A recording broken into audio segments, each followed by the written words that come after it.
All right, you're listening to the Sonic Blender here on CILU Radio, 102.7 FM. As promised, on the line from sunny Winnipeg, Manitoba, probably less sunny, more rainy, I've got Kevin Morin from the band Black River Drifters, who are here next Saturday, November 7th, playing with the Honest Heart Collectives. And welcome to the program, Kevin. Very excited to be here. Thanks for taking us. Hey, no problem at all. So you guys are touring in support of your first record called Hearts Gone Cold. It was released earlier this year. Tell me a little bit about how this record came to be. Have you guys been a band for a long time in preparation for your first recording? Not really. We're actually a new band, somebody that's now just getting out there and getting into rooms and getting people to hear us. It's a 5-piece band. 3 of the guys were in a different band, and 2 of us were in a band together. And it's one of those things how bands evolve and change, and we ended up kind of meeting each other, and the 3 guys joined the 2, and we started this new project, I guess about 2 years ago, but spent the first year very much writing and recording the album that we have out. And then at the beginning of this year, when it was released, we started touring a little bit. Great. Have you known your fellow bandmates for quite a while? Well, one of them I did, because I was, part of the 2 people that came from a band called Wheelhouse, and I think the other 3 guys that are in the band, they came from a band called Cottonmouth, and they go back a lot further. But myself and Ken, who are in the band, probably only know the other guys for a couple of years now. All right, so a couple of pockets of people who knew each other coming together. Correct. And musical harmony. That's right, and it's often like that in the music scenes in all these Canadian towns. Everybody kind of knows everybody. So eventually you bump into each other. All right. So how has the combination of the 2 kind of groups who have experienced with each other writing and recording music, how did amalgamating those 2 families into one giant family work out? I think whenever you have a group of people that are very passionate and putting a lot of work and time and effort into things, you're going to have a few fender benders on occasion. So there's that passionate process of everybody pulling together and pulling against each other to kind of get to the point where you're putting out really solid product and genuine, sincere music. And that's kind of what happened. I think when you think about bands that are successful, and if you talk to musicians in bands that are successful, what eventually happens over time is you get the right chemistry and the right combination of players. And that's what's happened for us. We have a main songwriter in Don. We have a guy in the band named Leo, whose his production skill is very, very good. 2 great lead singers. Our drummer actually is one of our lead singers. His name's Ryan, which brings a really different flavor to the band. We actually put him up front, Levon Helm style, like the older people will know who I'm talking about. But we actually have our drummer up front, and we also have a 5th member who's a multi-instrumentalist, which opens up a lot. His name's Ken, so he brings the mandolin and that sort of thing to bring that sound that you heard on the CD. So it's gelled really, really nicely. We're getting a lot of good feedback, a lot of good support. Nice, and that's always it's encouraging for a new band. Just kind of you record a record, you throw it out into the ether, and you see what happens. And it sounds like from the press that I've read anyway, things are fairly well received. Yeah, you really nailed it there. You spend a year putting this all together from the get-go, and you think it's good. I mean, you work very hard on it, and you think it's good, and you put it out there, and you're hoping to get a good response. And like you mentioned, we've got some pretty good support from some press and online sites, and 3 or 4 radio stations and university radio stations really supporting us. So it's been a great response. Cool. Now, this is you're coming to Thunder Bay. This is your first time as a band in Thunder Bay. First time touring outside of Winnipeg. What are your goals as a band coming with your first trip out? I think when you're coming out for your first time into a town that's close enough for kind of a 1-day drive, I think you're really trying to meet as many people as you can, and not just the people that are on the scene in terms of booking and that sort of thing, but you're also trying to get your first group of fans. It's a sign of the times, but you're trying to get your first handful of Facebook likes from another town.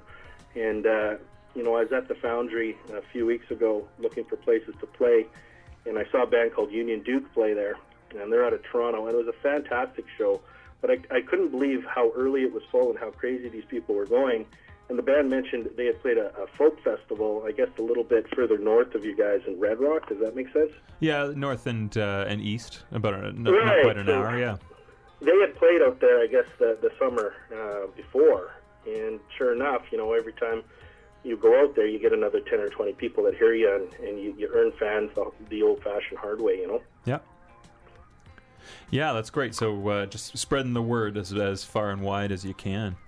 Yeah, you kind of got to work hard and get out there and play and earn 10 to 20 hardcore fans every time you go out there and play. Yeah, for sure.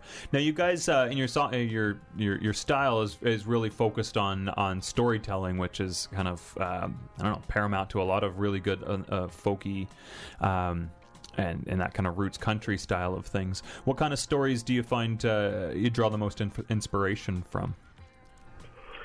It's a little tricky for me to answer because our main songwriter is Don, and he's not on the phone. However, you can answer for him. Yeah, I'll do my best. I will do my best. We won't tell him what you said. I can tell you for sure, though, that I know the main thing he does when he sits down, or coming from it from a musician standpoint, I know that the storytelling aspect of it and the telling of the stories is very, very important to him. A lot of our stuff is historically based. A lot of it is based on true stories.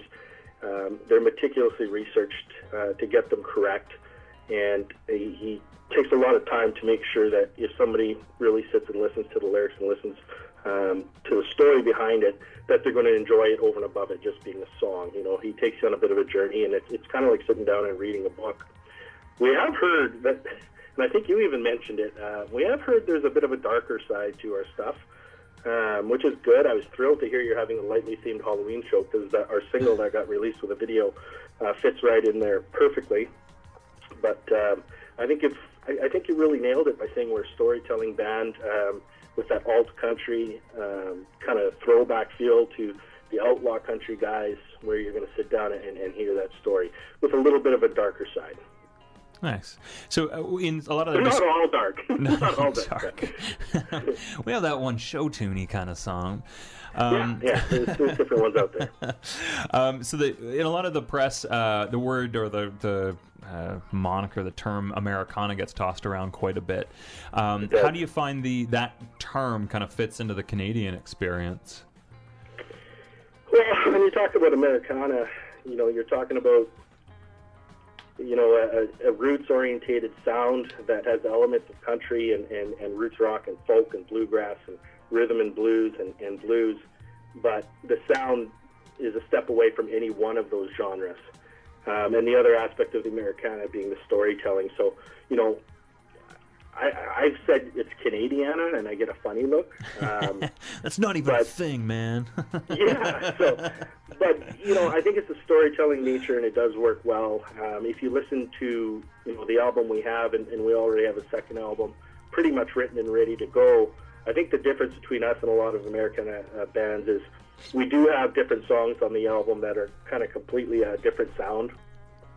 So there are songs there from enough sliding across the genres that we found different people have different favorite songs, kind of just based from their experience and where they come from. How do you balance the traditional elements of the folk Americana but maintain something original or tweak it to kind of make it very Black River Drifters as opposed to anything else? I didn't know you were going to ask any really tough questions like that. Not to put you on the spot, but this is an interview, a hard-hitting prime-time interview. The details of it. I think when we sit down, one of the nice things, again, is we have 5 fairly opinionated guys. So, the way the songwriting process works is Don, our main guy, will come with, not a finished product, but a pretty solid idea. And then we kind of attack it from a position of trying to be as original as we can. We have influences, everywhere from the drive-by truckers, who I think we mostly kind of sound like on a lot of things. Beat Farmers recently were playing Jason Isbell, who used to play with them, a little bit of Blue Rodeo, and then all the way back to the Three Hanks and Johnny Cash. So the deal is to be as researched as you can on that kind of music. Do your homework, do a lot of listening to music. Know as many of the sounds and tricks as you can, and then when you get in a room, you have to say to yourself, how do we BRD this? And we say that all the time. how are we going to take this idea, draw on our influences and our experiences, but at the end of the day, we want to make sure that it sounds like a BRD song to the people who come to the show or buy the album or check us out online. So you got to make that commitment to, actually sit down and say, let's make sure we're writing an original song here. Nice. So, how did you? I read that you built your own studio kind of in advance of recording this record. I made an allusion to one of our players, a reference, I guess is actually the more proper word, but to a guy named Leo who plays guitar in the band, and he'll be out there next week. He's one of those guys. He's a handy guy, and when I joined the band a couple of years ago, he was already well on his way to having the kind of equipment and software that you would need to make a CD, in your loft with a respectable amount of investment and come out with an awesome sounding product. And that's what he's done, and it's been so valuable to us as a band to have that resource to hold on to. So what you are going to play when we're done, whether it's one song or a couple songs, those were done in a real do-it-yourself independent band kind of fashion. And I know there's people out there who, as soon as they even hear that, they'll throw you a little bit more support because you're doing the hard work yourself. Mm-hmm. So when you say built your own studio, it's the assembly of all the gear and the equipment by a guy who kind of knows his stuff. Does it go so far as to some construction of sound rooms, or very much kind of make do with the space in the rooms that you have and kind of capitalize on the benefits of the room sound that you have? Well, I don't want to give you an address or anything, but we have some gear above his garage in a loft in a beautiful space that's big enough to get equipment and gear up there. So the process is very similar than when you go into a big studio where we mic'd drums and bass and did those kind of tracks to get them bed tracks down, and then each musician came in and had to do his part. Because we were doing it ourselves, I think the main difference was, and I think Leo would say this himself, was it was a very big learning experience for him.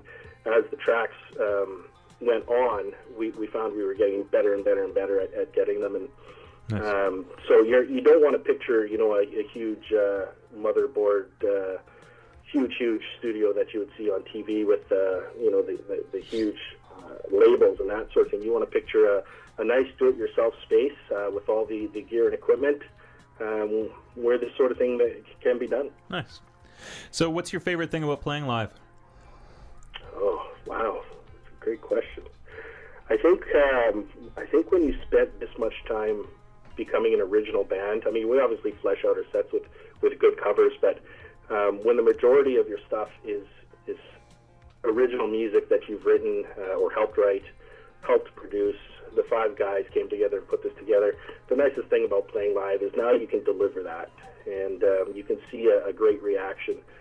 Even if it's a small group, if you're up there in front of a small group of people, but you can tell they're listening to the music and they're enjoying the storytelling nature and they're enjoying the song. I think that's the most rewarding. A lot of times when bands are out there, and I get this is important, and it's a very important relationship to have with venues, is you're there as part of the experience, and people are eating or people are drinking or people are socializing. That's all a big part of that night. But it's something every once in a while when you're playing one of your best original songs and you see a good portion of the room actually stop and say, hey, wait a second, where are they from actually? And they actually stop and say, this is worth stopping and listening to. And that's a great moment. Yeah, I can dig that. What do you look for? You play some cover songs in your set, then your live set. What do you look for in choosing a cover song? What do we look for in a cover song? We generally don't play the big hits. We tend to look for great songwriting, great song structure. Does it fit enough into our quilt that we can BRD it enough that it has a place in our set? We also play a lot of storytelling type people as well. So even the covers, I guess a name right off the top that everybody, a little bit hot now on the indie scene, is Lindy Ortega. I know she was doing fairly well on your charts actually at the radio station there. Mm-hmm. We do one of her songs just because it's fantastic songwriting. It's the kind of song that you could be up there playing. Again, somebody will come up to you after the set and say, what was that third song? Yeah. So we try to pick songs like that. But we play everywhere from, the Lindy Ortegas to Hank Williams 3. We'll throw some Johnny Cash in there. We do a lot of different stuff. Nice. So when you use Black River Drifters as a verb, I'm to take it that you kind of put some effort into making it your own and tweaking it so it's not just a kind of verbatim cover band. It's an interpretation of the original? Yeah, absolutely. I mean, doing originals, you like to play, or I should say doing covers, you like to play a few of them to fill out your set and to also make sure that, people out there can also hear some other music from other artists on occasion. So at the same time, you do got to make an effort to make it your own. You don't want to just be a carbon copy of what's going on. That's really no fun for anybody. So we do try to make an effort to make it different. For sure. So again, your show is coming up at the Foundry. It's next Saturday, November the 7th, $10. We're guessing it's $5 to $10. You and me both, hey buddy? Yeah, you know what? I'm not sure. And as you mentioned at the top, we're actually playing two sets in support of a local band, Honest Heart Collective. They have an album they released earlier in the year called Liars Club, and I just saw they had a video a video for a song called Haymaker out there. I watched it today and really enjoyed it. So I don't really know if it's $5 or $10. All I know is you're going to have two sets of us, and then the Honest Heart Collective is going to shut down. And my understanding is they're a great band out there and have a great following, so we're really excited. I also loved the Foundry. I went out there for that show I told you about, and I ended up having supper and everything. I don't know if you've been there, but fantastic place. Yeah, no, the food there is amazing. It's a great room. The sound guy there is top notch. So it's always good night on a Saturday night. It'll be a great crowd of folks ready to party. And then by then the Halloween hangover is probably going to be over even. That's all right. That's perfect. Ready to go again. So we're going to play The Mad Butcher of Kingsbury Run. You want to set this up for us? Yeah, I'll try to do it not too long, but it fits right into your Halloween theme. It's based on a true story of events that happened in Cleveland in the U.S. in the mid-1930s. It was a pretty interesting time. They had the World's Fair there, so there was a lot of world attention, and there was a fair, and there was a lot of that kind of upbeat stuff, but it was also the middle of the dirty 30s and the Depression, and there was, some slum areas in Cleveland where there was a lot of people riding the rails, a lot of hobos and loners all by themselves. And of course, eventually what happens, unfortunately, sometimes in these poverty-stricken areas, a serial killer popped up, and this serial killer was never actually caught, but ended up killing at least 12 people, and in perfect Halloween style, he chopped them up and left the torsos around various places in Cleveland over the course of just over a year. So I guess you could say we have a few dark songs. Yeah, a couple. Just a couple. Just one, but it's all in there. Yeah. I had read the book when I was in high school quite a ways ago, and then I actually saw a documentary on it when we were just finishing the writing for it, and I brought it to our main songwriter, Don. And what we were actually drawn to is the story behind it. These people that were killed were generally alone in life. A lot of them were riding the rails and had no real connection to anybody and no sense of community or family. And this weird concept that after the 12 of them were killed and chopped up, they kind of became a family together in the afterlife and the history of the story. So if you're listening to the story close in the chorus, when they talk about walking the night together with the Mad Butcher, we're kind of talking about that strange element, how although they were killed and cut up, by the end of the story, it's that weird sense of belonging. That was really interesting. Well, here is The Mad Butcher of Kingsbury Run from the Black River Drifters on the Sonic Blender. LU 102.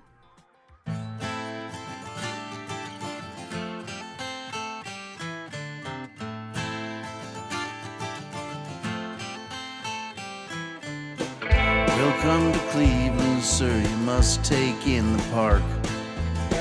Got games, got rides, got the next great thing, but the difference can be stark. In Cleveland after dark.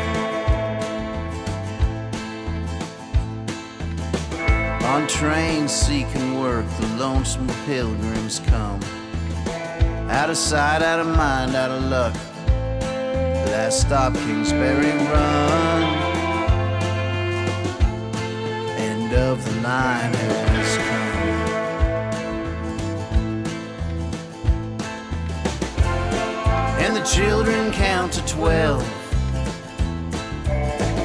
a schoolyard right they hope will save them from losing their heads, losing themselves. To the butcher of Kingsbury Run.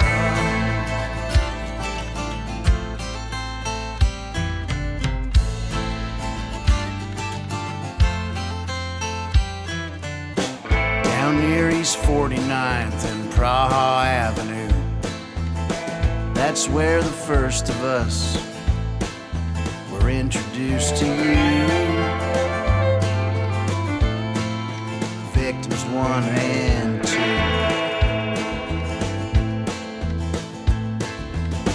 Then there's the lady of the lake mired down in muck. We're not sure she's one of us, and since 13 is bad luck, butcher's dozen we add up.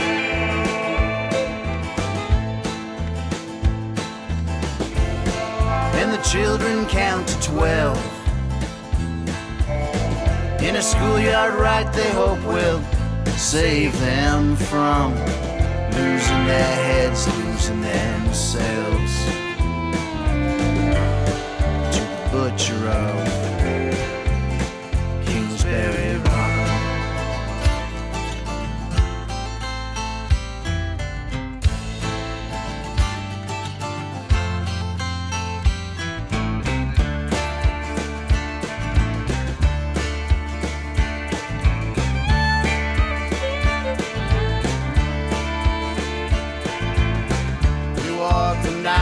The mad butcher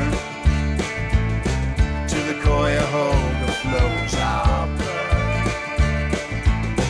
The rising fall reveals a picture, the lost soul of Kingsbury Run.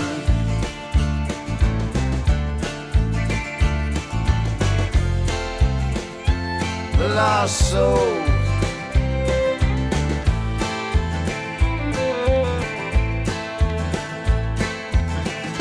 Put this death mask on display here at the fair.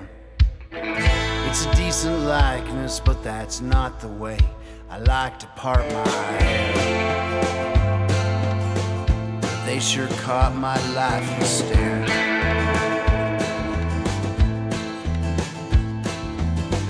It was June of '36 when I joined the butcher's clan. My body scrawled with glyphs and acronyms that no one understands. They just call me the Tattoo Man.